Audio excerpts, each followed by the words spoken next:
முரசொலி நாளேட்டில் வெளியாகியுள்ள தலையங்கத்தில் இந்தியாவிலேயே தமிழ்நாட்டை உச்சத்துக்கு கொண்டு போய் நிறுத்திவிட்டார் திராவிட நாயகன் மு.க.ஸ்டாலின் என்று தெரிவிக்கப்பட்டுள்ளது.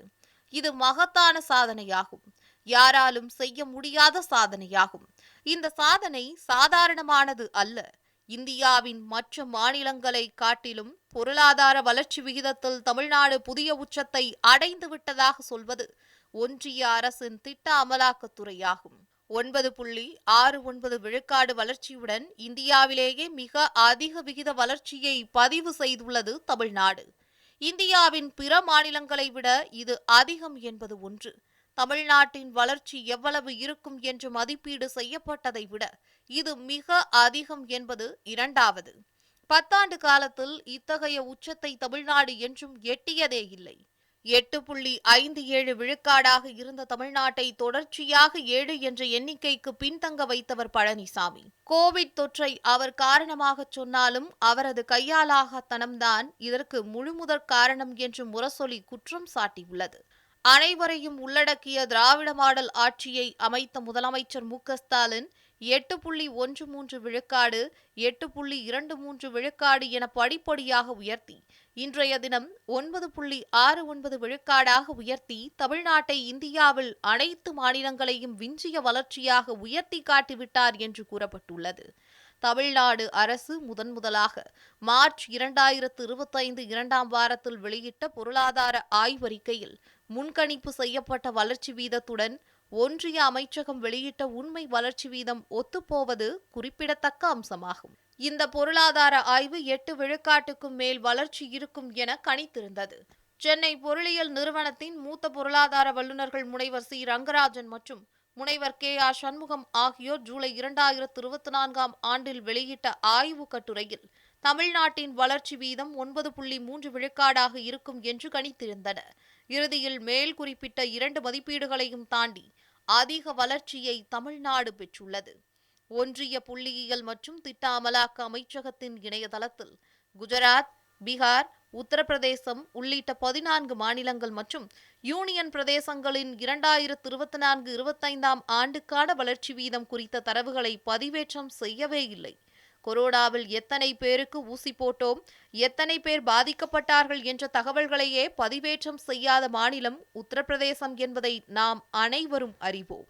ஒன்றிய புள்ளியியல் மற்றும் திட்ட அமலாக்க அமைச்சகத்தின் இணையதளத்தில் வெளியாகியுள்ள தரவுகள் என்ன சொல்கிறது என்றால் 2024-25 ஆண்டில் தமிழ்நாடு 9.69 விழுக்காடு உண்மை வளர்ச்சி வீதத்துடன் இந்தியாவிலேயே மிக அதிக வளர்ச்சியை பதிவு செய்துள்ளது என்று தெரிவிக்கப்பட்டுள்ளது. நிலையான விலை மதிப்பின்படி 2023-24 ஆண்டில் 15,71,368 கோடியாக இருந்த தமிழ்நாட்டின் மொத்த மாநில உள்நாட்டு உற்பத்தியான GSDP 2024-25 ஆண்டில் 17,23,698 கோடியாக உயர்ந்துள்ளது என்றும் கூறப்பட்டுள்ளது. பணவீக்கத்தை கருத்தில் கொள்ளாமல் இதனை கணித்தால் 14.02 விழுக்காடு ஆகும். இதற்கு பெயரளவு வளர்ச்சி வீதம் என்று பெயர். இந்திய நாட்டின் தேசிய மொத்த உள்நாட்டு உற்பத்தியான GDP தமிழ்நாடு 9.21 விழுக்காடு அளவுக்கு பங்களித்துள்ளது. அதாவது இந்திய திருநாட்டின் வளர்ச்சியில் 100ல் 10 விழுக்காடு பங்கை தமிழ்நாடு செலுத்தி வருகிறது. இதுதான் தமிழ்நாட்டு வளர்ச்சியின் அடையாளங்களாகும். எத்தகைய கஷ்ட காலத்தில் இந்த சாதனைகள் எட்டப்பட்டுள்ளது என்பதுதான் மிக முக்கியம் ஆகும். தமிழ்நாட்டின் வளர்ச்சியை தாங்கிக் கொள்ள முடியாத வயிற்றெரிச்சல் பேர்வழிகளை ஒதுக்கித் தள்ளுவோம். ஆனால் தமிழ்நாட்டின் வளர்ச்சியை ஒவ்வொரு இடத்திலும் தடுக்கக்கூடியதாக, தடைச்சுவர் எழுப்பக்கூடியதாக இன்றைய ஒன்றிய பாஜக அரசு இருக்கிறது. செயற்கையான நிதி நெருக்கடியை பாஜக அரசு தமிழ்நாட்டிற்கு கொடுத்து வருகிறது.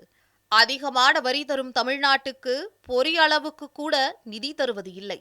நாட்டின் சமச்சீரான வளர்ச்சியை எதிர்நோக்கும் வகையில் வளர்ச்சி குன்றிய பகுதிகளுக்கு தேவையான நிதியை வழங்குவது அவசியம் என்றாலும் அதே வேளையில் பல்வேறு வகையிலும் சிறப்பாக செயல்படும் மாநிலங்களுக்கு தேவையான நிதி ஆதாரங்களை அளிப்பதன் மூலமாகவே அவற்றின் வளர்ச்சியை தக்க வைப்பதுடன் அந்த மாநிலங்களின் வளர்ச்சி பாதைக்கும் வழிவகுக்க முடியும் என்பதையும் நிதிக்குழு கவனத்தில் கொள்ள வேண்டும்.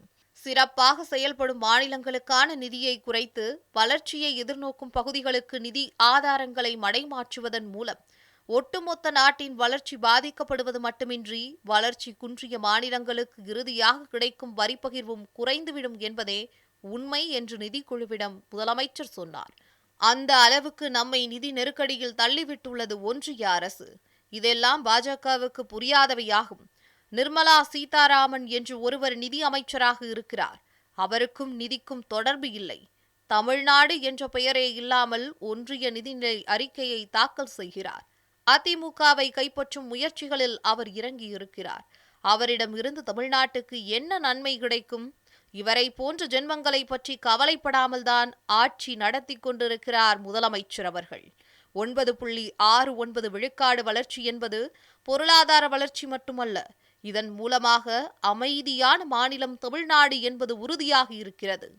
சட்டம் ஒழுங்கு சீராக இருக்கும் இடத்தில்தான் வளர்ச்சியானது இருக்கும். அந்த வகையில் பார்த்தால் அமைதியான மாநிலம் தமிழ்நாடு என்பதும் உறுதியாக இருக்கிறது. அமைதியாய் தமிழ்நாட்டை உச்சத்துக்கு கொண்டு போயிருக்கிறார் முதலமைச்சர் மு.க.ஸ்டாலின் என்று முரசொலி தனது தலையங்கத்தில் குறிப்பிட்டுள்ளது.